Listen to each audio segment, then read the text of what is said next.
1970년 1월 박정희 정부는 제주도 남쪽 해역 일대를 제7광구로 공식 지정하고 이 지역에 대한 대한민국의 영유권을 선언했다. 당시만 해도 그 누구도 예상하지 못했다. 반세기 후 이곳이 세계가 주목하는 지구 최대의 에너지 보고로 떠오를 것이라는 사실을 단순히 천연자원이 묻힌 지역이라는 차원을 넘어 제7광구는 대한민국의 미래 에너지 주권, 해양안보, 국제정치 전략, 심지어 외교 지형까지 좌우할 수 있는 거대한 거점이다. 미국 윌슨 센터가 발표한 자료에 따르면 제7광구가 위치한 제주해군 해저 대륙봉 전체에는 약 175조 210조 입방피트의 천연가스가 매장되어 있을 것으로 추정된다. 이는 세계 최대 산유국인 사우디아라비아의 천연가스 매장량의 10배에 달하는 어마어마한 수치다. 더욱 충격적인 점은 석유 매장량이다. 약 1000억 배럴에 달하며 이는 미국 전체 원유 매장량의 4.5배에 이른다. 이를 배럴당 $50로 단순 환산하면 5,870조 원의 경제적 가치가 나온다. 단일 지역으로는 상상할 수 없는 금맥이며 그래서 제7광구는 아시아의 페르시아만이라는 별명을 갖게 되었다. 그러나 이 엄청난 자원은 지금까지 단 한 번도 제대로 개발되지 못했다. 겉보기에는 공동개발협정 JDG라는 외교적 합의가 발목을 잡고 있는 듯 보이지만 그 이면에는 일본과 중국의 치밀한 계산, 국제해양법의 불완전함, 그리고 미국의 전략적 침묵이 교차하는 거대한 지정학적 전쟁터가 숨어 있다. 그리고 그 중심에서 한국은 지금까지 단 한 방울의 기름도 뽑지 못한 채 시간만 허비하고 있는 실정이다. 여기서 우리는 가장 근본적인 질문부터 던져야 한다. 도대체 제7광구가 왜 이토록 중요한가? 단순한 경제적 가치 때문만이 아니다. 이 해역은 대한민국의 이지배타적 경제 수역과도 연결되며 한반도 남방 해상 안보의 핵심 교차점이다.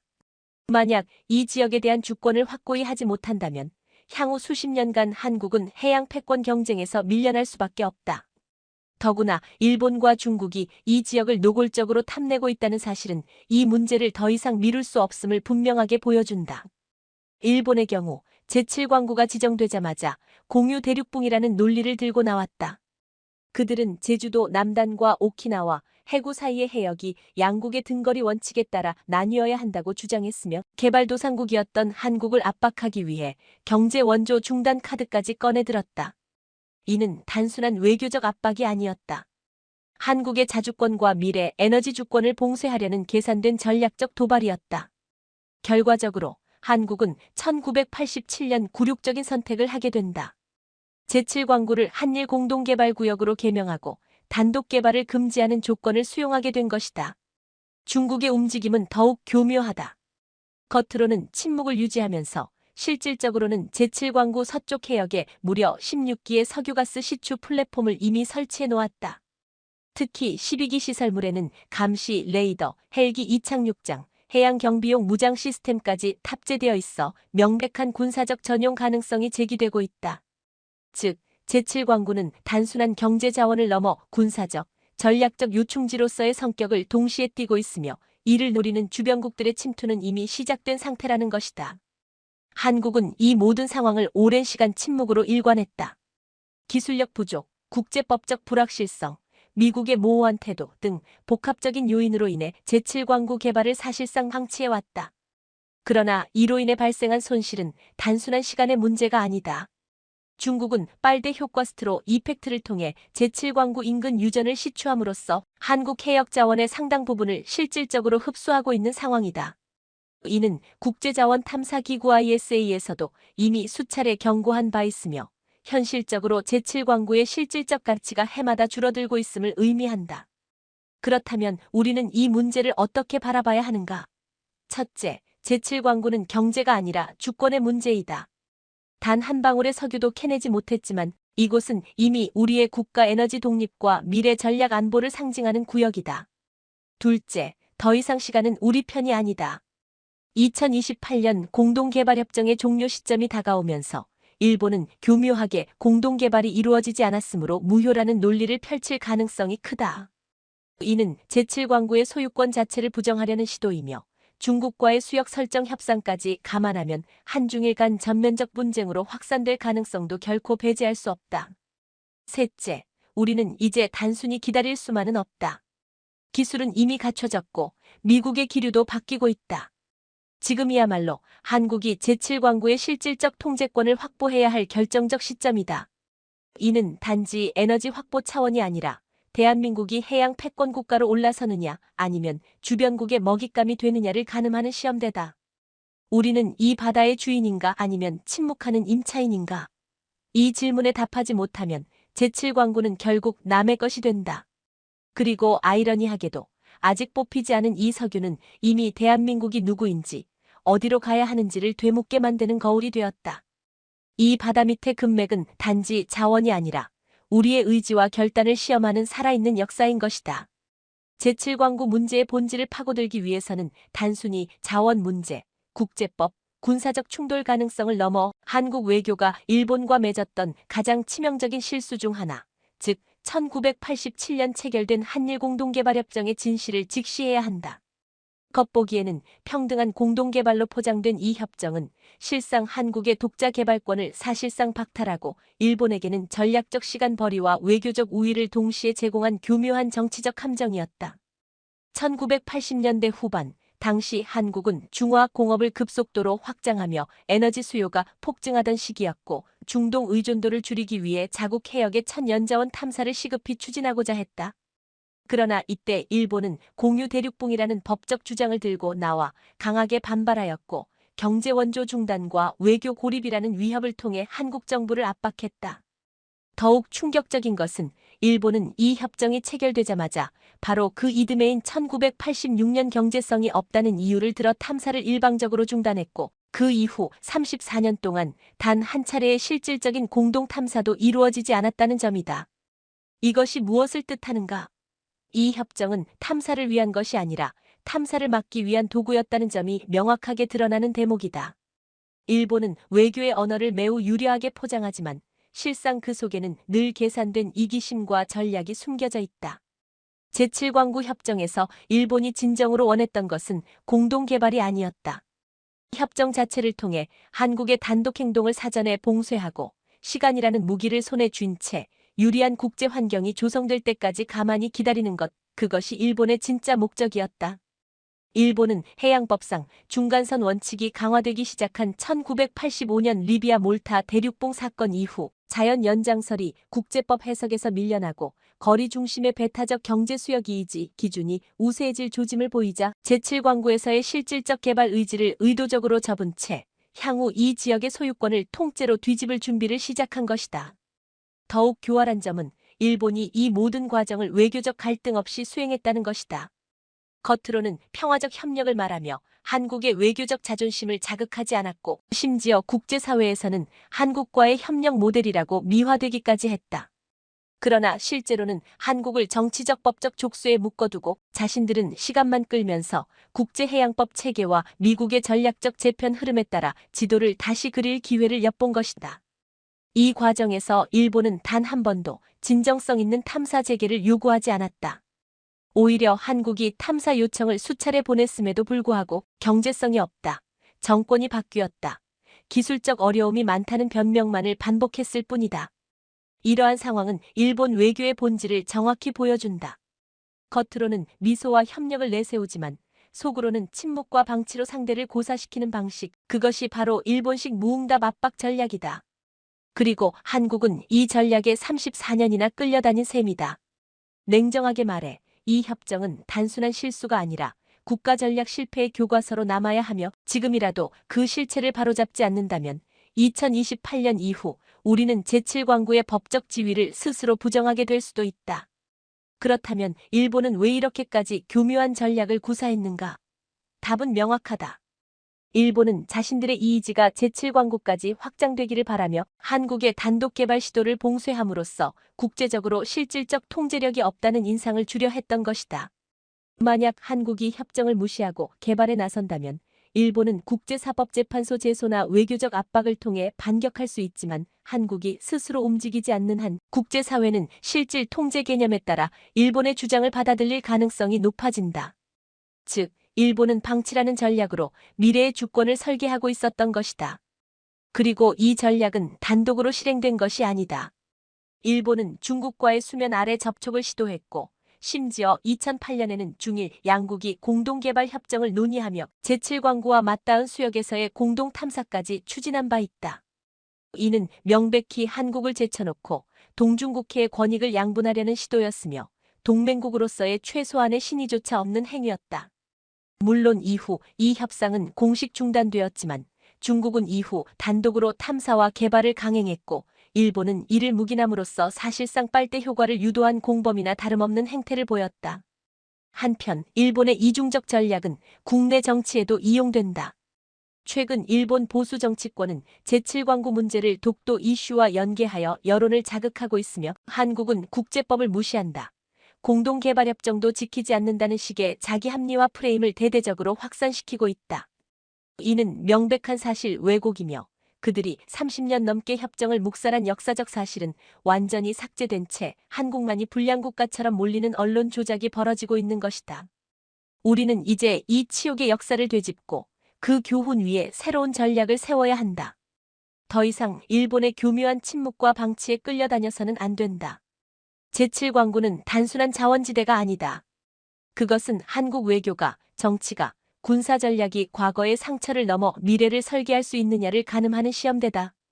그리고 그 시험은 지금 이 순간에도 진행 중이며 우리의 다음 행동에 따라 승패는 결정될 것이다. 제7광구가 대한민국의 영유권에 속해 있음에도 불구하고 그 주변 해역에서는 지금 이 순간에도 중국의 실질적 침투가 은밀하고도 집요하게 진행 중이다. 대한민국이 일본과의 공동개발협정이라는 족수에 묶여있는 사이 중국은 한 번도 이 문제를 공개적으로 언급하지 않으면서도 해저 자원과 군사적 우위를 확보하기 위해 일방적인 행동을 서슴지 않았다. 중국이 선택한 방식은 명확하다. 협상도 없고 공동개발도 없으며 오직 기정사실화 전략만이 존재한다. 이미 중국은 제7광구 서쪽 해역에 총 16기의 석유가스 시추 플랫폼을 설치해 운영 중이며 이 중 일부 시설은 단순한 민간용 에너지 인프라가 아니라 군사적 감시 체계와 직접 연결된 구조를 갖추고 있다는 점에서 매우 심각한 문제다. 특히 제12기 플랫폼에는 고해상도 감시 카메라, 헬기 이착륙장, 대수상 감시 레이더 등 전형적인 군사 전용 장비가 탑재되어 있는 것으로 확인되었다. 이는 단순한 에너지 채굴을 넘어 한중 해상 충돌 가능성을 현실화시킬 수 있는 군사적 불씨를 이미 그 바다 위에 심어놓았다는 뜻이다. 그러나 더 큰 문제는 중국이 그 어떤 외교적 조율 없이 이 모든 일을 국익 우선이라는 이름 아래 전개하고 있으며 동시에 국제사회가 이 침묵을 묵인하고 있다는 사실이다. 왜냐하면 이 지역은 한일 공동개발협정 JDG에 의해 실질적 개발이 이루어지지 않고 있는 정지된 공간으로 남아있고 중국은 그 틈을 파고들어 자국의 해양 활동을 합법적인 기정사실로 끌고 가는데 성공하고 있기 때문이다. 다시 말해 한국이 아무것도 하지 않고 있는 이 상황 자체가 중국의 행동을 묵인해주는 소극적 동의로 해석되고 있는 것이며 이는 명백히 주권 침해에 해당함에도 불구하고 국제법적으로는 명확한 대응이 어렵다는 한계를 지닌다. 여기서 주목해야 할 개념이 바로 빨대 효과 스트로 이펙트다. 유체역학적 관점에서 보면 해저 유전과 가스전은 일정한 압력과 연결성을 기반으로 형성되기 때문에 하나의 시추공이 인접한 지하자원 흐름을 빨아들일 수 있는 구조를 갖는다. 중국이 JDG 경계선으로부터 불과 860m 떨어진 곳에 대규모 시추 시설을 설치한 것은 단순한 우연이 아니다. 이 거리는 국제적으로 허용되는 탐사 거리 내에 있으면서도 실질적으로 제7광구의 자원을 흡수할 수 있는 가장 이상적인 위치다. 즉, 중국은 대한민국의 자원을 기술적으로 빼앗고 있는 셈이며 국제사회는 이에 대해 아무런 제재도 하지 않고 있다. 게다가 중국은 이 석유와 천연가스를 채굴해 상하이까지 연결된 해저 파이프라인을 통해 본토에 직접 수송하는 구조를 이미 완성했다. 이는 에너지 독립과 자원 확보에 사활을 거는 중국 입장에서 제7광구를 단순한 탐사 대상이 아닌 전략적 자산으로 간주하고 있음을 명확히 보여주는 대목이다. 우리는 지금 이 순간에도 중국이 우리의 바다 밑에서 한국 자원을 흡수하고 있는 것을 지켜만 보고 있는 셈이며 이는 자원 약탈의 현대적 형태라고 해도 과언이 아니다. 한국이 이에 대해 아무런 실질적 대응을 하지 못하는 이유는 결국 1987년 한일 공동개발협정의 독소조항 때문이다. 이 협정은 양국 간 공동개발만을 허용하고 단독개발은 명시적으로 금지하고 있다. 일본이 이 조항을 적극적으로 이용해 단독 개발에 반대하고 있는 상황에서 한국이 일방적으로 시추를 개시할 경우 국제 분쟁으로 비화될 가능성이 크기 때문에 정치적 외교적 리스크를 감수하기 어려운 구조에 빠져 있다. 그러나 아이러니하게도 중국은 아무런 협정도 없이 아무런 조율도 없이 행동하고 있으며 이에 대해 일본은 어떠한 항의도 하지 않고 있다. 이 점이 바로 제7광구 외교전의 모순과 불균형의 핵심이다. 중국은 절대 협상하지 않는다. 그들은 오직 행동하고 기정사실화하며 국제사회를 따라오게 만든다. 그리고 그 전략은 지금까지 성공적이었다.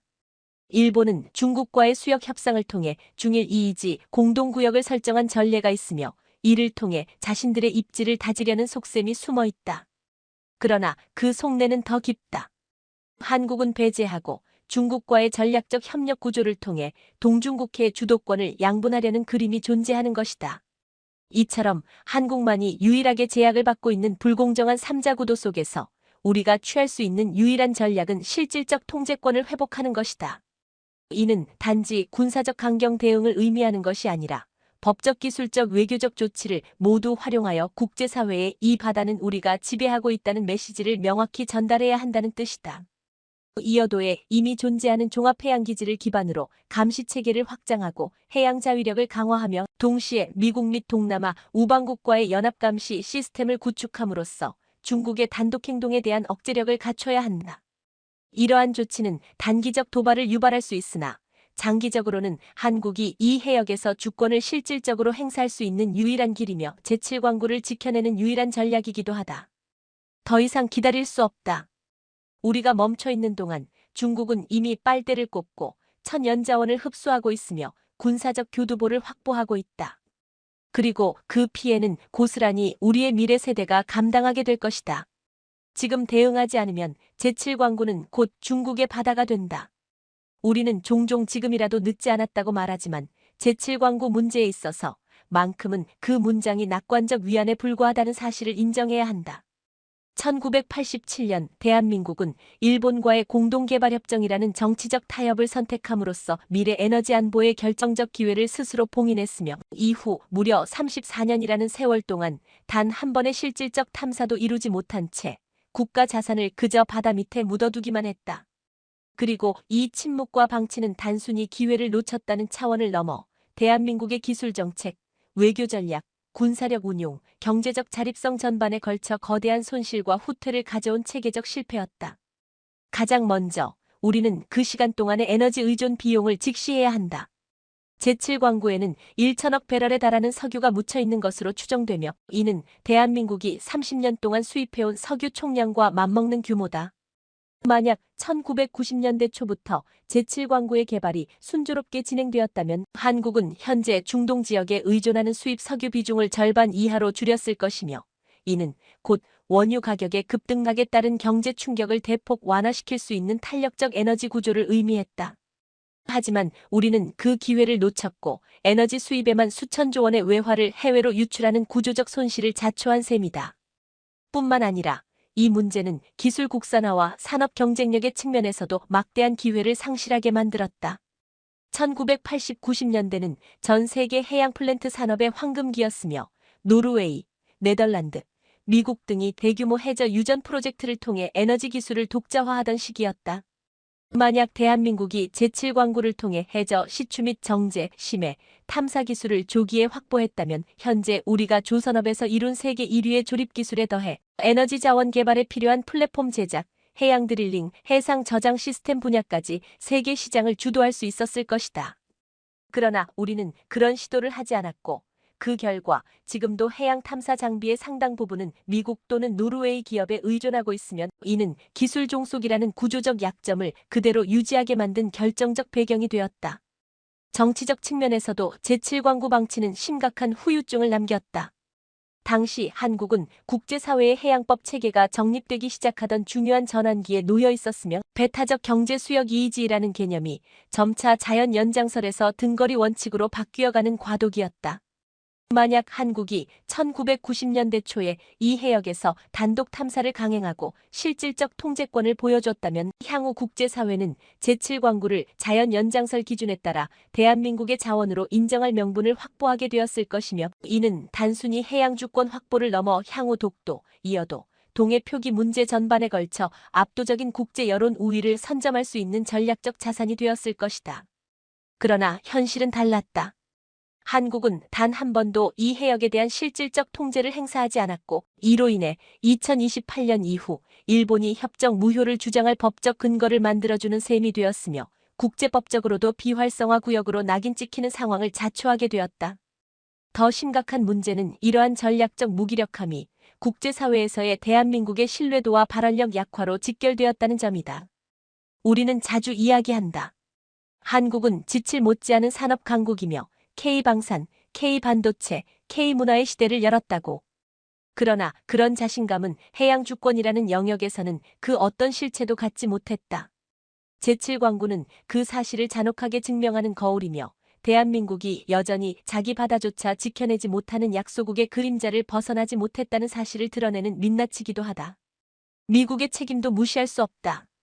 제7광구가 처음 지정되던 1970년대, 미국은 오키나와를 실질적으로 관할하고 있었고, 그로 인해 대한민국의 영유권 선언은 미국의 묵시적 동의를 전제로 한 것이었다. 그러나 이후 미국은 일본과의 안보동맹을 중시한 나머지 제7광구에 대한 구체적 입장을 내놓지 않으며 사실상 중립이라는 이름 아래 일본의 전략을 묵인해왔다. 이로 인해 한국은 동맹국의 지원 없는 홀로서기라는 전략적 외로움 속에서 30년 넘게 국제사회에서 이 문제를 단독으로 설득해야 했으며, 이는 곧 한국 외교 역량이 한계에 부딪힐 수밖에 없는 구조적 제약으로 작용했다. 우리는 이 방치의 대가를 수치로도 국제적 위상으로도 치르고 있다. 그동안 제7광구에서 한국이 실질적으로 얻은 것은 아무것도 없지만, 중국은 탐사를 통해 막대한 양의 석유와 천연가스를 확보했으며, 일본은 협정이라는 이름 아래 단 한 방울의 기름도 캐지 않고도 국제법상 유리한 위치를 선점했다. 반면 한국은 기술도 자원도 외교적 성과도 얻지 못한 채 오직 기다리는 나라로만 존재했다. 그리고 그 기다림의 끝에 남은 것은 불확실성과 경쟁국의 기정사실화뿐이다. 이제 우리는 물어야 한다. 34년간 우리는 무엇을 지켰고 무엇을 잃었는가? 제7광구는 더 이상 단순한 자원이 아니다. 그것은 국가 전략의 무능이 어떻게 세대 전체에 피해를 줄 수 있는지를 증명하는 구조적 실패의 상징이며, 우리는 그 실패 위에 서서 반드시 재건을 시작해야 한다. 그렇지 않다면 제7광구는 다음 세대에게 잃어버린 바다로만 기억될 뿐이다. 오랜 시간 침묵으로 일관하던 미국이 제7광구 문제를 둘러싸고 조심스럽게 태도를 바꾸기 시작했다는 사실은 이 해역이 더 이상 한국과 일본만의 문제도 아니고 단순한 자원 갈등도 아니라는 점을 여실히 보여준다. 냉전 이후 줄곧 일본을 동북아 안보의 핵심 축으로 삼아온 미국은 제7광구에 대해서도 한일 간 협정이 존재하니 직접 개입하지 않겠다는 입장을 유지해왔지만, 2000년대 중반 이후 미국 내 학계와 싱크탱크에서 출간되는 지도와 보고서들에 눈에 띄는 변화가 발생하기 시작했다. 동아시아 해양 영토 관련 자료들에서 제7광구는 더 이상 분쟁 구역이 아닌 대한민국의 이이지 내 자원권역으로 명시되기 시작한 것이며, 이는 국제 외교에서 사실상 입장 표명으로 간주될 수 있는 중대한 변화이다. 이러한 전환은 우연이 아니다. 미국은 이미 수차례 일본의 외교 전략, 특히 중국과의 이중적인 자원 협상 방식에 대해 불쾌감을 드러낸 바 있으며, 2008년 일본이 중국과 제7광구 인접 해역에서 공동개발을 논의하며 한국을 철저히 배제했을 때 비공식적으로 일본 외무성의 동맹 간 신뢰를 해치는 행위라는 경고를 전달한 것으로 알려져 있다. 즉, 미국은 더 이상 일본이 한국을 견제하는 방식으로 중국과 손을 잡는 전략을 좌시하지 않겠다는 신호를 보낸 것이며, 이 결정은 단지 자원 외교를 넘어서 미일 동맹의 신뢰 위기에 대한 경고이자 아시아 질서 재편의 방향을 시사하는 조용한 개입이었다. 미국이 한국을 택한 이유는 복합적이다. 첫째, 한국은 중국과 달리 동맹 의무를 성실히 이행하는 국가이며, 일본과 달리 외교 전략에서 신뢰를 우선시하는 태도를 보여왔기 때문이다. 특히 중국의 해양 팽창이 노골화되고 대만 해협과 남중국해에서 충돌 가능성이 높아지는 상황에서 미국은 해양 자원과 안보를 함께 맡길 수 있는 파트너가 절실했고, 그 기준에 부합하는 국가는 오직 한국뿐이었다. 둘째, 미국 내 석유 메이저 기업들이 아시아 시장 재편에 관심을 가지기 시작하면서 자원 접근성과 정치적 안정성을 동시에 만족시킬 수 있는 해역으로 제7광구가 주목받기 시작한 것이다. 일본은 정치적으로 불투명한 대응을 반복했고 중국은 기술 복제 및 통제 위험이 커서 장기적 신뢰 기반이 부족한 상황에서 한국은 기술 이전, 합작 생산, 수익 배분에서 계약을 지키는 국가라는 평가를 받아왔기 때문에 미국 석유 산업계도 제7광구를 한국과 함께 개발하는 구도로 보는 것이 리스크를 줄이는 최선의 선택이 된 것이다. 셋째로, 미국은 전략적으로 일본의 독점적 입지를 견제할 필요가 있었다. 그간 일본은 동북아의 유일한 안보 파트너라는 프레임을 앞세워 미군 기지, 무기 도입, 외교 협상 전반에서 독점적 위치를 고수해왔지만 이는 미국의 입장에서도 더 이상 실익이 없는 구조로 변모했다. 일본은 방위비 증액을 거부하고 중국과의 경제 협력을 지속하면서 사실상 이중 플레이를 반복하고 있었고 이는 미국이 원하는 전략적 분명함과 배치되는 행태였다. 반면 한국은 미사일 방어체계, 반도체 공급망, 방위산업 협력 등에서 미국이 요구한 구조를 비교적 충실히 수용했고 이는 전략적 동반자로서의 신뢰를 일본보다 더 높게 평가받는 배경이 되었다. 이와 같은 맥락에서 제7광구 문제는 단순히 에너지 탐사권을 둘러싼 논쟁이 아니라 미국이 어떤 국가를 아시아 질서 재편의 핵심 파트너로 선택할 것인가를 판단하는 가늠자로 작용하기 시작했다. 그리고 그 선택의 무게추는 점차 한국으로 이동하고 있다. 미국 해양안보연구소 CNA, 랜드 연구소 R&D, 헤리티지 재단 헤러터지 파운데이션 등 주요 전략기관들이 발표한 동아시아 관련 보고서에서 제7광구를 명시적으로 대한민국 관할 해역으로 규정하거나 한국이 실질적 관리 주체가 되어야 한다는 주장을 명시하고 있는 점은 더 이상 이 변화가 단순한 학문적 의견이 아님을 보여준다. 이것은 정책의 방향이자 외교적 신호이며 지정학적 결단이다. 문제는 이 기회가 영원히 지속되지 않는다는 점이다. 미국은 한국을 지지하되 절대 무조건적인 편들기는 하지 않으며 행동과 결단이 따르지 않으면 지지를 거둬들이는 속성을 가진 국가다. 제7광구를 한국 해역으로 표기하는 지도가 계속 유지되려면 한국 정부가 실질적 주권 행사를 보여줘야 하며 해군력 강화, 해상 감시 시스템 확대, 국제해양법 상 주도적 외교 행보가 반드시 병행되어야 한다. 그렇지 않으면 미국 역시 실망할 것이고 그 실망은 일본이나 중국 쪽으로 다시 균형추를 돌릴 수 있다.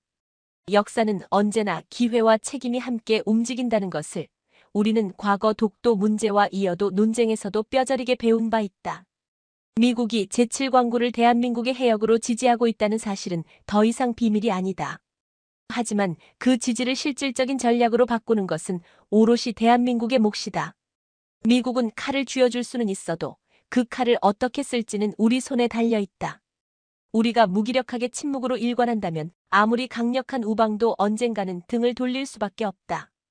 지금 이 순간이 바로 행동의 시점이며 제7광구를 한국의 바다로 만들 것인가 아니면 또 하나의 놓쳐버린 기회로 만들 것인가는 바로 오늘 우리의 선택에 달려있다. 2020년 3월 대한민국 정부는 아무도 예상치 못한 조용한 선언 하나로 지난 34년간 봉인되어 있던 제7광구 문제의 실마리를 서서히 풀기 시작했다.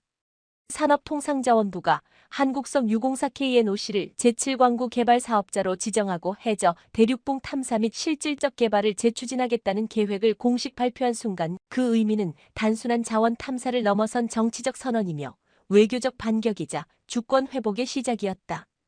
이는 명확한 신호였다. 대한민국은 더 이상 협정이라는 이름의 족수에 묶여 기다리는 국가가 아니며 이제는 직접 움직여 해양의 주인임을 행동으로 입증하겠다는 의지를 세계에 천명한 것이었다. 이 움직임의 가장 중요한 전환점은 탐사가 아닌 개발이라는 표현을 선택했다는 점이다. 과거 수차례의 기술적 사전조사나 해양 자료 수집과는 차원이 다른 이 행보는 이제부터는 실질적 통제력 확보를 위한 실행 국면으로 들어가겠다는 것을 뜻하며 이는 외교적으로도 제7광구가 더 이상 논의 중인 해역이 아닌 행동이 시작된 해역이라는 메시지를 국제사회에 각인시키는 전략적 언어 선택이었다.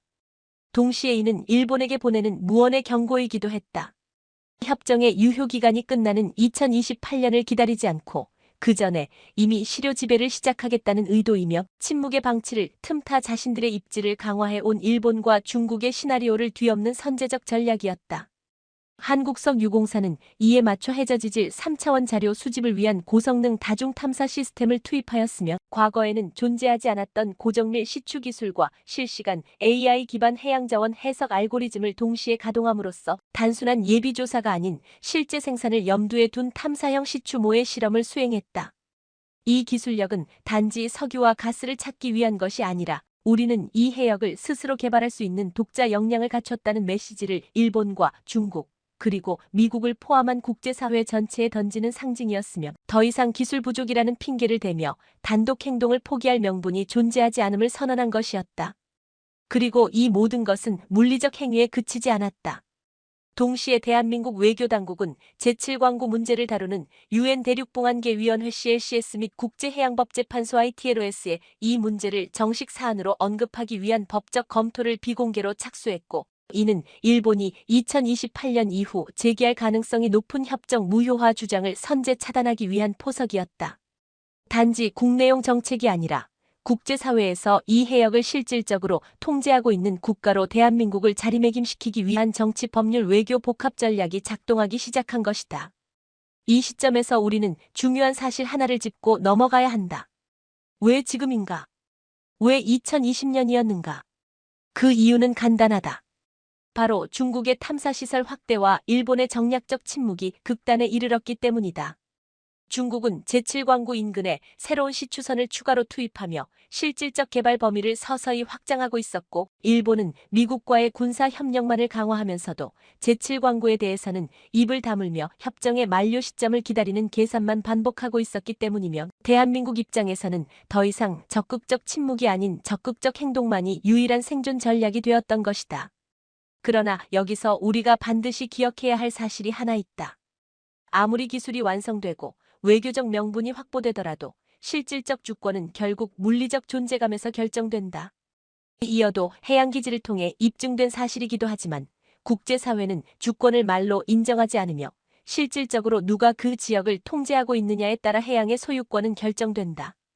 이 점에서 제7광구 역시 예외가 아니며 우리는 반드시 이 해역에 대한 항상적 감시 시스템 구축, 해군 초계 활동 강화, 해양 방위력 확장이라는 세 가지 축을 동시에 추진해야 하며 그것만이 개발 가능성이 아닌 개발 현실성을 담보하는 진정한 수단이 된다. 즉, 2020년의 재추진 선언은 그 자체로 충분하지 않으며 그것은 단지 하나의 깃발을 꽂는 시작일 뿐 그 깃발을 흔들어 세계가 보게 만들기 위해서는 연속적인 투자, 전략적 외교, 군사적 존재감, 국제 여론전이 동시에 가동되어야 하고 그 모든 복합적 수단을 하나의 전선으로 엮는 것만이 이 싸움에서 우리가 이길 수 있는 유일한 경로다. 제7광구는 단지 자원의 땅이 아니다. 그것은 국가의 의지와 전략이 충돌하는 전장이고 한국은 이제 막 참전을 선언한 셈이며 이제부터는 그 전장에서 끝까지 밀고 나가야 한다. 왜냐하면 더 이상 물러설 바다가 남아있지 않기 때문이다. 일본은 2028년을 겨냥하고 중국은 이미 빨대를 꽂았으며 미국은 기회를 지켜보는 중이다. 이제 움직이지 않으면 그 바다는 더 이상 우리의 바다가 아니게 될 것이다. 제7광구를 둘러싼 해양 주권 경쟁은 단순히 자원의 소유권을 넘어선 전면적 역량의 총합 대결이다. 자원은 그 자체로는 아무 의미가 없다. 그 자원을 누가 지키고 누가 관리하며 누가 세계에 설득력 있게 이 바다는 우리 바다라고 주장할 수 있느냐의 싸움이며 이 기준에서 보았을 때 일본도 중국도 아닌 오직 대한민국만이 이 지역을 통제할 실질적 자격과 역량을 갖춘 유일한 국가라는 사실은 의심의 여지가 없으며 이는 해양작전 능력, 군사적 배치력, 정치적 정당성, 국제 신뢰도라는 네 가지 축에서 명확히 드러난다.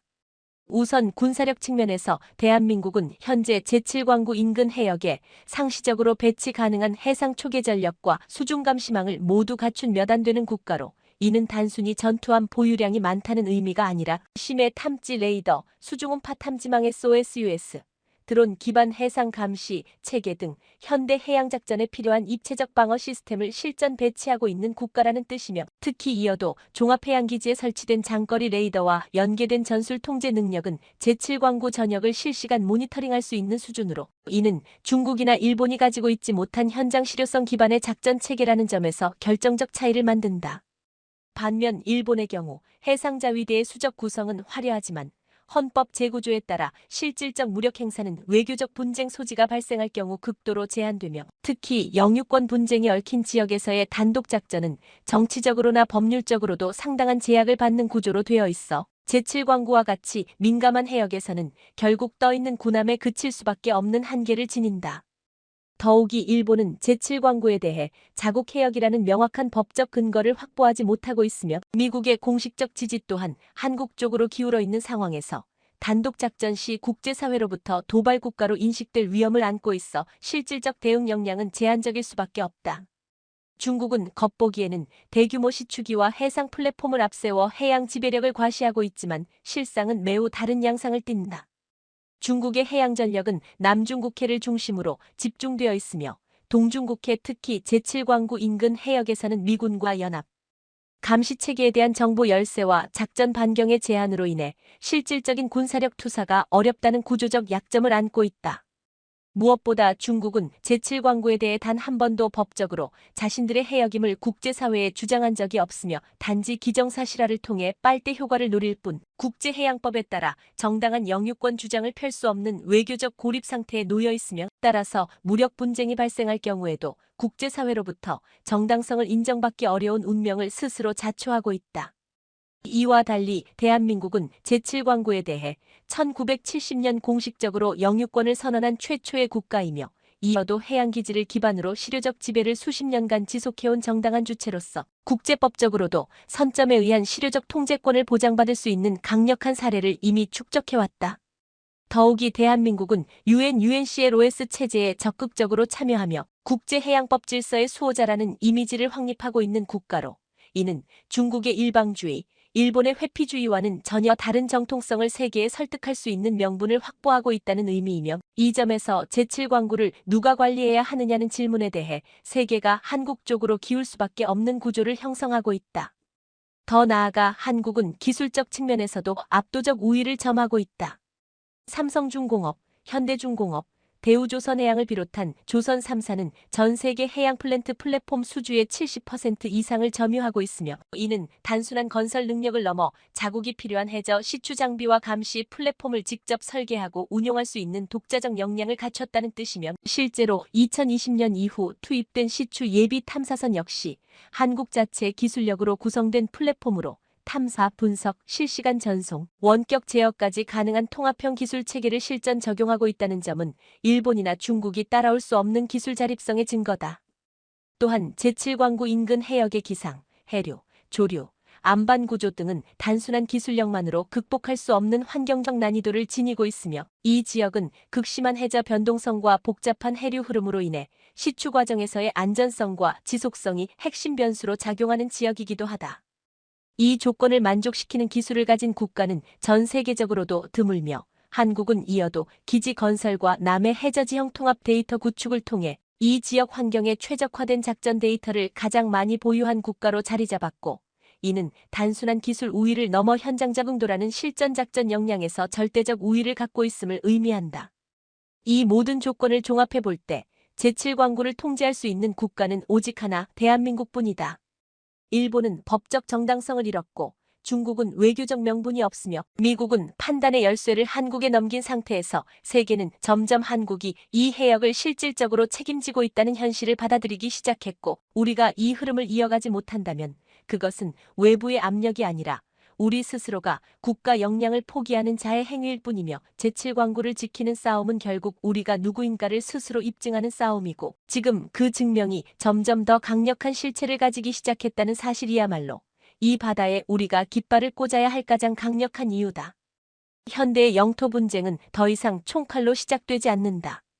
전장은 종이 위에서 먼저 벌어지며 특히 해양과 같은 경계가 불분명한 지역에서는 국제지도와 데이터베이스에 어떻게 표기되느냐가 그 자체로 실효적 통치의 시작이자 외교의 무기가 된다. 제7광구 역시 예외가 아니다. 이곳은 총성이 울리지 않아 조용할 뿐 지금 이 순간에도 세계 각국의 지도 제작기관, 항해 데이터센터 국제학술지, 항공사와 위성기업들이 제작하는 모든 지도와 해도 속에서 치열한 명칭 표기 전쟁이 벌어지고 있는 공간이며 대한민국이 이 싸움에서 한 발만 늦어도 그 바다는 더 이상 우리의 바다로 남지 않을 수 있다. 일본은 수십 년 전부터 이 지도 전쟁의 전략성을 간파하고 있었다. 그들은 독도 문제를 통해 이미 하나의 교과서를 완성했고 각종 해양 관련 국제회의에서 일본의 이의지, 내 제7광구 존재를 암시하는 방식으로 지도와 문서를 로비를 통해 반영시켜왔으며 심지어 외교부 산하의 전략기획국, 문부과학성, 해양청이 공동으로 제작한 자료를 유엔 산하기관 및 유럽항해 협회에 반복적으로 제출하며 지도에서 한일 공동개발구역이라는 문구조차 지우고 일본의 조사구역이라는 이름으로 덮어씌우는 교묘한 전술을 구사하고 있다. 이러한 접근은 국제사법재판소와 유엔 해양법 체계상 사실상의 표준으로 굳어지는데 큰 영향을 주기 때문에 단순한 홍보를 넘어선 영토 선점의 외교 작전이며 대한민국이 방심하거나 무대응으로 일관할 경우 지도 위에서 이미 주권의 절반을 잃은 것과 다름없는 결과를 초래하게 된다. 중국은 좀 더 교묘하다.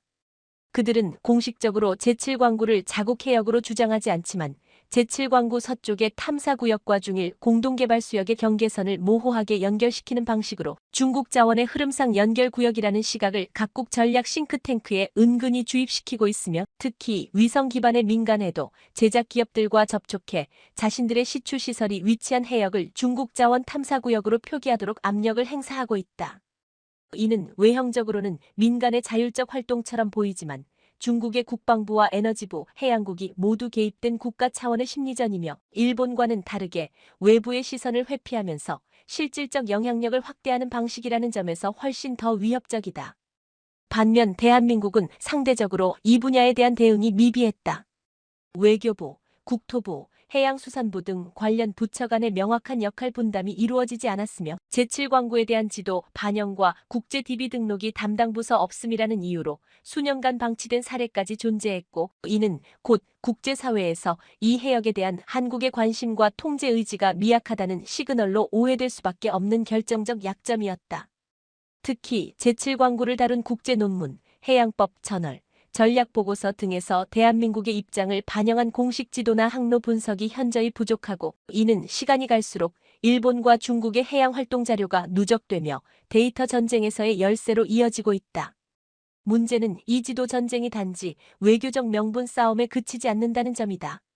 지도에 어떤 이름이, 어떤 색으로, 어떤 주체가 관리하는 해역으로 표시되는가는 향후 해양 분쟁 발생 시 국제법적 판단의 핵심적인 증거로 채택되며 국제사법재판소 ICJ나 해양법재판소 ITLOS에서는 실효적 지배와 데이터 우위를 바탕으로 판례가 형성되는 구조이기 때문에 단순한 표기의 차이가 주권 인정과 주권 부정의 경계를 결정짓게 되는 것이다.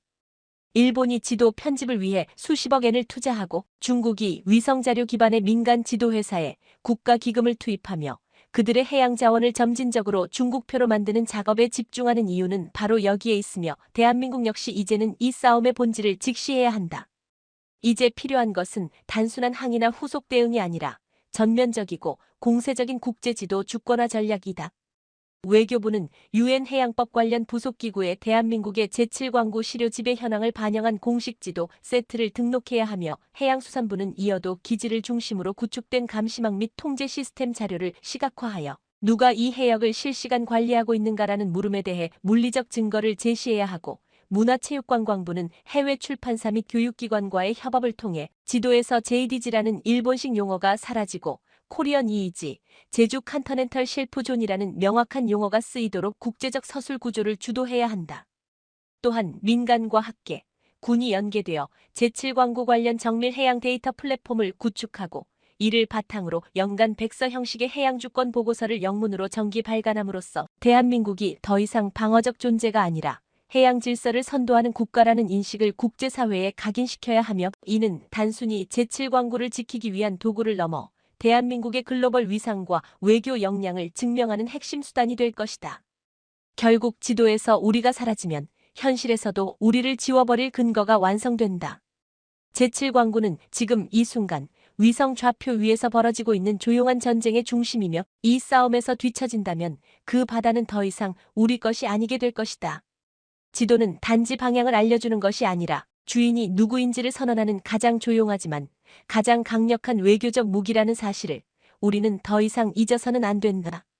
대한민국이 제7광구 문제를 외면하거나 다시금 미루는 선택을 할 경우 그 결과는 단순한 자원 손실이나 외교적 실패를 넘어 다가올 100년의 전략 지형에서 완전히 밀려나는 국가적 퇴보로 이어질 수밖에 없으며, 이는 우리가 지금까지 이루어낸 산업기술의 성과, 군사적 신뢰, 외교적 입지, 해양 정책의 명분 전부를 한순간에 무너뜨릴 수 있는 구조적 붕괴의 서막이 될 것이다.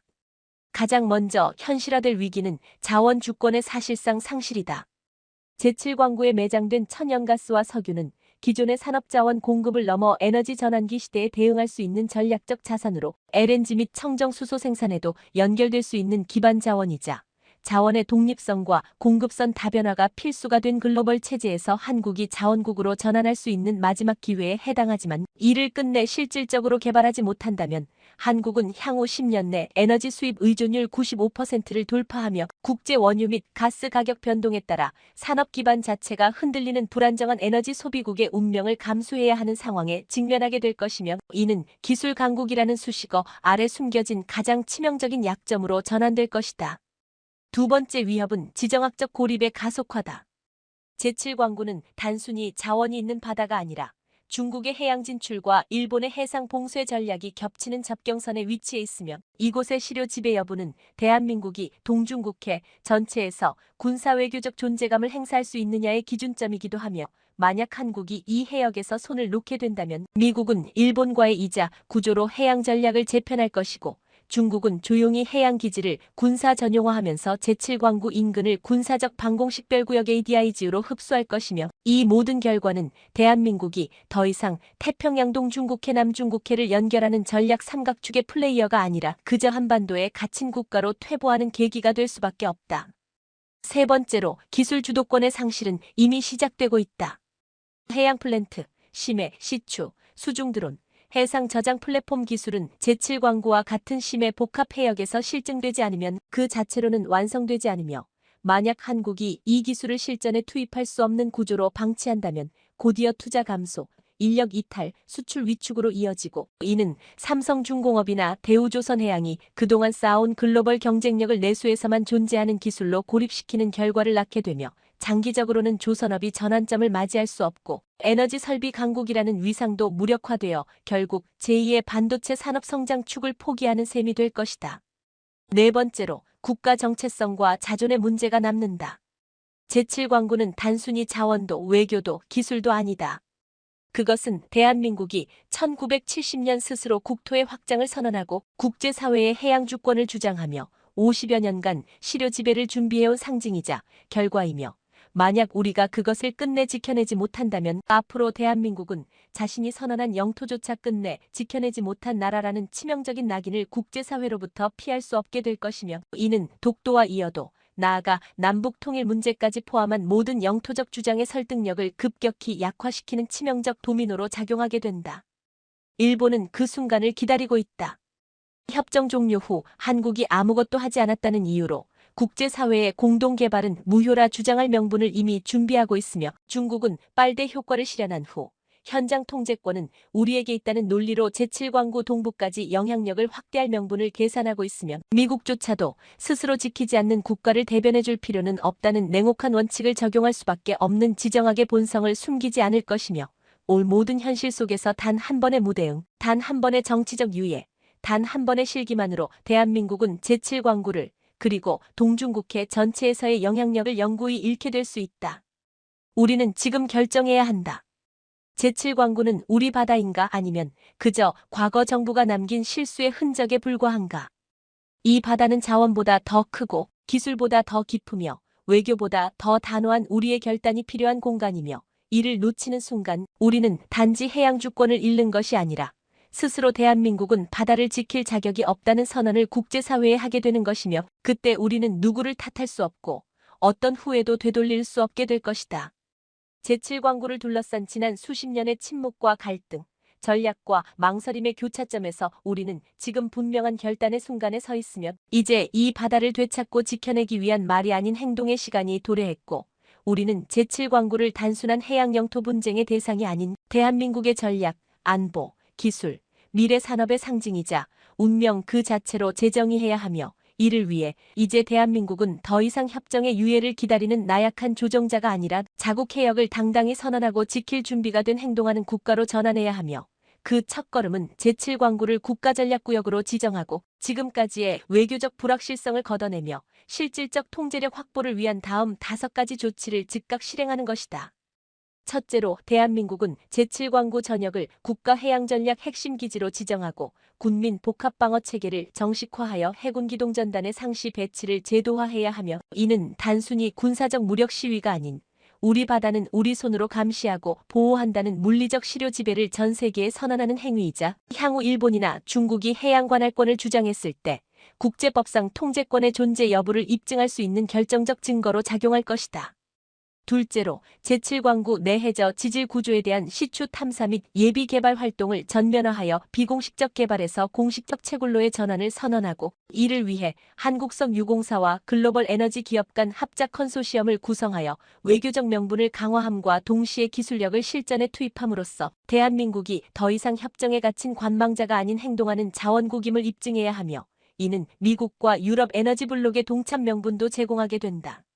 셋째로 외교부와 국방부는 공동으로 해양영토 위기 대응 컨트롤 타워를 신설하고 UN 대륙봉안개위원회 CLCS 및 국제해양법 재판소 ITLOS에 한국의 실효 지배 및 감시 활동을 주기적으로 보고하는 외교 메커니즘을 구축함으로써 향후 법적 분쟁이 발생할 경우 즉각적으로 대응할 수 있는 외교적 방어선을 확보해야 하며, 이는 단순한 문서 제출을 넘어서 국제법 체계 내에서 지속적 개입과 관리라는 주권인식을 형성하는 핵심 자산이 된다. 넷째로 제7광구와 이어도를 포함한 제주 남방 해역 전역에 대해 민간 우주 기반 감시 위성 해양기상 드론, AI 기반 해류 분석 체계를 결합한 해양 디지털 통제 시스템을 구축하고 그 모든 데이터를 실시간으로 유엔과 국제항로정보기구에 연동하여 전 세계 해운과 항공, 해양기술 데이터 체계 속에 이 해역은 한국이 관리한다는 무형의 주권 증거를 누적시켜야 하며, 이는 기존 군사력 중심의 실효 지배를 기술과 데이터 기반의 국제적 통제로 확장하는 전략적 전환점이 된다. 다섯째이자 가장 중요한 것은 제7광구 문제를 더 이상 일부 관료나 전문가들의 협상 테이블에 맡겨둘 문제가 아니란 국민 모두가 인식하고 목소리를 낼 수 있는 국민 주권의 문제로 전환해야 하며, 이를 위해 교육부는 교과서에 제7광구를 명확히 반영하고 방송과 언론은 이 해역에 대한 탐사와 감시, 위기와 가능성을 국민과 함께 공유하며 대통령부터 국민 한 사람 한 사람까지 제7광구는 우리의 땅이자 우리의 책임이며 반드시 지켜야 할 미래다라는 인식을 뿌리내려야 하며, 그것만이 외교전, 군사전, 기술전, 여론전 모든 전장에서 이길 수 있는 마지막 확고한 무기이기 때문이다. 이제 우리는 더 이상 과거의 침묵으로 돌아갈 수 없으며, 더 이상 외면하거나 타협할 시간이 없고, 더 이상 일본의 침묵 전략에 속아서는 안 되며, 더 이상 중국의 빨대 전략을 방관할 수도 없고, 더 이상 미국의 조건부 지지를 맹신해서도 안 되며, 더 이상 해양은 남의 이야기라는 무관심 속에 자신이 선언한 영토조차 지키지 못하는 국가로 남아서는 절대 안 되며, 지금 이 순간 우리가 해야 할 일은 주저하거나 회피하는 것이 아니라 깃발을 꽂고 항로를 열고 파도를 가르고 제7광구의 심연 위에 대한민국이라는 이름을 새겨 넣는 것뿐이며, 단 한 번의 기회가 남아있다면 그것은 지금이고, 단 하나의 깃발을 꽂을 수 있다면 그것은 우리가 스스로 결정해야 하며, 러시아는 아우디우카 대공습에서 엄청난 기갑부대를 투입하고도 소득 없이 기갑 전력만 잃는 치명타를 안았습니다. 게다가 뚜렷한 성과 없이 어느새 겨울이 왔고 이제는 기갑부대 동원조차 쉽지 않은 상황이 되어 있습니다. 그러자 최근 러시아가 선택한 것은 이내 전술입니다. 하다 일명 우라 돌격을 시작한 겁니다. 우라 돌격이란 러시아인 특유의 다같이 우라와 IPA를 배틀크라이로 외치며 돌격하는 모습을 뜻합니다. 우라는 아자, 만세 정도의 의미를 가진 말인데요. 소련군 보병들이 일제히 우라라는 우렁찬 함성을 지르며 무지성 전면 돌격하는 행태로 표현됩니다. 보병의 돌격 전술은 과거에서나 유효했지. 전투기, 드론, 전차, 미사일이 주도하는 현대전에서. 그것도 개활지에서 돌격 전술은 사실상 아무런 의미가 없습니다. 과거 소련은 이런 식의 우라돌격으로 재미를 보기도 했습니다. 하지만 이 말에는 서구 선진국의 구소련에 대한 조롱이 섞인 시각이 반영되어 있는데, 소련군은 전쟁 내 1차 대전식 우라돌격만 해대다 추운 겨울과 인구 덕분에 이겼다는 식의 인식이 깔려 있습니다. 구소련은 죄수부대나 형벌부대를 만들어 스탈린그라드 전투에 투입시켰는데요. 당시 이 전투를 목격한 사람들의 증언에 의하면 죄수부대의 부대원들은 수류탄 몇 발, 혹은 이 3명의 소총 한 자루를 지급받은 게 다였다. 이런 열악한 무기를 소지한 민방위나 죄수들이 독일군 진지 앞으로 뛰어들었고 형벌 부대원들 중 누구도 돌아오지 못했다. 평소 같으면 구사일생으로 생활한 부상자들의 신음으로 가득할 야전 병원인데 생환자가 아무도 없으니 그날만은 적막할 지경이었다와 같은 증언들이 존재할 정도로 인해 전술을 했다는 것을 의미합니다. 그런데 그 옛날에나 쓸 줄 알았던 소련식 죄수부대, 형벌부대가 21세기 전쟁터에 또다시 등장했습니다. 러시아가 죄수들로 이루어진 스톰지 부대를 우크라이나 전선에 투입한 건데요. 스톰지 부대는 바그너 죄수병을 대신하는 부대로 러시아군이 공세 작전할 때 즐겨 쓰는 형벌부대를 말합니다. 스톰지 죄수병 부대는 전과자 죄수병만 포함되는 게 아니라 명령 불복종 군인, 음주, 마약, 규율 위반 군인들도 포함되어 있습니다. 러시아는 우크라이나 전쟁 시작 이후 병력 부족에 시달리자 자국 죄수들을 용병으로 뽑아 최전선에 투입해왔습니다.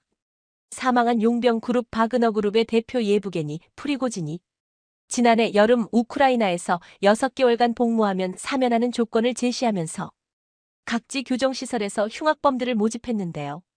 러시아의 재소자 인권단체 철창 뒤에 러시아의 올가 로마노바는 러시아가 우크라이나전에 투입하기 위해 죄수 10만 명을 모집했을 수 있다고 추정했습니다.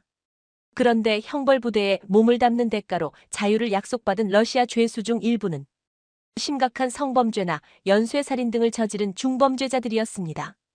이들은 만일 복무 후 사면이 되면 사회에 복귀한 후 다시 심각한 살인을 저지른 사례가 빈번했습니다. 한 러시아 남성은 살인 혐의로 복역하다 바그너 그룹에 합류했고 우크라이나에서 전투를 치르다가 고향으로 잠시 돌아와 또 살인을 저지르기도 했는데요. 전장에 투입된 죄수들은 우크라이나 전선에서 주로 소모전에 투입되기 때문에 며칠 혹은 몇 시간 만에 목숨을 잃는 사례가 빈번하고 살아남는다 해도 사회에 복귀에 적응하지 못하는 경우가 많다고 전해집니다. 한마디로 굉장히 열악한 처우를 받으며 가장 위험한 곳, 그리고 최전선에 들떠밀려 투입되고 있다는 뜻입니다. 이처럼 러시아가 죄수들을 용병으로 동원한 데 대해 사람을 소모품처럼 쓴다며 비판적인 여론이 형성되었지만 러시아는 총알과 포탄 아래에서 피로 자신의 범죄를 대신하는 것이라며 옹호하는 답변을 내놓았습니다. 드미트리 페스코프 크렘린궁 대변인은 이날 전 여자친구를 살인한 범죄자 용병을 우크라이나전에 투입한 뒤 사면한 것과 관련해 중범죄자를 포함한 죄수들은 전장에서 피로 범죄에 대해 속죄하고 있다고 밝혀 앞으로 이 같은 행위를 중단하지 않을 것임을 천명했습니다. 이렇게 죄수 용병까지 모집해 전선에 투입하고 있는 러시아군은 현재 지친 병사들이 자신들에게 총을 겨누는 지경이 되어 있습니다. 최근 러시아 매체들은 전쟁이 2년 가까이 지속되면서 러시아 병사들이 휴식을 위해 고의로 다치려고 한다고 보도했습니다. 익명을 요구한 한 러시아 여성은 징집된 남편의 편지를 통해 현재 러시아군의 상황이 어떤가를 알게 되었다며 매체에 제보했는데요. 남편은 편지에서 러시아군의 현재 상황을 이렇게 이야기하고 있었습니다. 일부 군인들은 의도적으로 참호 밖으로 팔을 내밀고 있다. 부상에 따른 입원, 즉 휴식을 위해 고의로 적군의 총알을 맞으려고 하는 것이다. 600일 넘는 장기전에 따른 전쟁 피로감 탓이다. 여기에 장비 부족 등 열악한 여건과 상관의 가혹 행위 등으로 인한 스트레스로 차라리 부상을 당하는 게 낫다고 생각한다. 러시아 매체들은 최근 한 러시아 군인이 전투에서 벗어나기 위해 자신의 다리에 총을 쏘는 해를 가했다고 보도하기도 했는데요. 하지만 이렇게 해도 귀국은 사실상 불가능한 상황입니다. 최근 추운 겨울철이 다가오자 러시아군이 더 강도 높은 작전을 수행하고 있고 지금 있는 병력도 부족해 여군까지 모집하고 있는 형편이기 때문입니다. 이처럼 상황이 최악으로 치닫자 러시아는 국면 전환을 위해 특이한 선전까지 시작했습니다. 갑자기 한국 청년이 러시아군에 자원 입대했다며 대대적으로 보도하기 시작했습니다. 최근 한 러시아 매체가 한국 청년이 러시아군에 자원 입대했다고 보도해 한국을 깜짝 놀라게 했는데요. 러시아 매체 AIF는 러시아군 국제여단에 자원 입대해 복무 중이라는 한국인 남성의 인터뷰를 담은 영상을 보도했는데 가족에게도 입대 사실을 숨겼다는 이 남성은 현재 우크라이나 돈바스 전선에 투입됐다고 합니다. 이 매체는 얼굴이 담긴 영상까지 공개됐는데요. 영상을 보면 방한용품으로 코와 입을 가린 한 청년이 신원을 숨긴 채 자신을 킨제르라고 소개하며 영어로 이야기를 합니다. 자신이 서울에서 왔으며 푸틴 러시아 대통령은 가장 안정적인 대통령이다. 이것이 제가 자원 입대한 이유입니다. 라고 말합니다. 그러면서 서방은 나락으로 빠지고 있다고 비판합니다. 도널드 트럼프 전 미국 대통령은 좋은 대통령이었지만 조 바이든 대통령 집권 이후 상황이 악화됐습니다. 라고 바이든을 저격하는 발언을 하기도 합니다. 러시아어조차 할 줄 모른다는 이 남성은 현재 영어와 번역기로 소통하고 있다면서 교관들이 영어를 할 줄 모른다. 외국인이 러시아군에서 복무하기는 어렵지만 앞으로 시스템이 구축돼 외국인 입대가 쉬워지기를 바란다고 덧붙였습니다. 한국이 그립지 않느냐는 질문엔 스마트폰이 있어 언제든 연락할 수 있다. 막사 생활에 적응 중이며 휴일에 쉴 아파트를 임대할 것이라고 답했습니다. 지난해 2월 러시아의 우크라이나 침공 사태가 벌어진 이후 우크라이나 국제이용군으로 참전한 이근 씨 사례는 있지만 러시아 측에 자원 입대한 한국인은 현재까지 없습니다.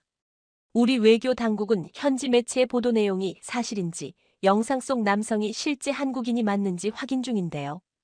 일각에서는 이 영상이 러시아 체제의 선전용 영상이라는 분석도 나오고 있습니다. 이렇게 러시아 군인들의 사기가 바닥을 치자 체제 선전용 영상까지 만들어 보도할 정도로 러시아의 상황이 심각하지만 우크라이나의 상황도 마냥 좋은 것은 아닙니다. 우크라이나는 수비는 잘하고 있지만 공세로 나설 수가 없습니다. 여기에는 두 가지 이유가 있는데요. 첫째, 전력망 복구가 지연되고 있기 때문입니다. 지난 겨울 러시아가 전력시설에 가한 집중 공격으로 전기 없이 혹독한 겨울을 보내야 했던 우크라이나에 또 한 번의 겨울이 닥쳐왔습니다. 우크라이나 에너지부 장관은 전력망 복구를 위해 약 3,600억 원가량을 투자했으나 전쟁 이전 수준으로 전력 생산량을 복원하는 것은 아직 요원하다고 밝혔습니다. 사실 수십 년을 들여 지은 에너지 설비를 1년 만에 완전히 복구하는 것은 불가능하기도 합니다. 더구나 러시아의 드론 공격으로 복구는 계속 지연되고 있기도 합니다. 지난 18일에는 우크라이나 남부 오데사 지역에서 벌어진 드론 공격으로 약 2,000가구의 전력 공급이 일시적으로 끊기기도 했습니다. 둘째, 우크라이나가 제공권을 얻지 못했기 때문입니다. 미국은 결국 F-16을 우크라이나에 지원하기로 결정했습니다. 하지만 승인이 늦게 나빨라야 미국의 F-16은 내년 초에 도착할 예정입니다. 조종사와 지상 요원들이 F-16에 대한 조종과 정비 훈련을 받아야 하기 때문입니다. 러시아는 지난해 2월 우크라이나를 침공한 이래 제공권을 유지하고 있지만 반면 우크라이나는 서방으로부터 전투기와 실탄 등의 지원이 부족하거나 늦어지면서 대반격전에서 큰 희생을 치르고도 고전하고 있는 중입니다. 대반격전에서 이런 무기들이 있었다면 전세는 또 달라졌을지 모릅니다. 심지어 지금 우크라이나 조종사들 몇 년이 걸리는 F-16 조종 훈련을 불과 6개월 안에 속성으로 마치고 있을 정도라고 하는데요. 하지만 분명한 사실은 러시아나 우크라이나나 양측 모두 지쳤다는 사실입니다. 과연 어느 쪽이 이번 겨울을 버텨내고 지친 병사들을 독려해 대공세를 이어갈 수 있을지 이번 겨울이 전쟁의 중대 고비가 될 전망입니다.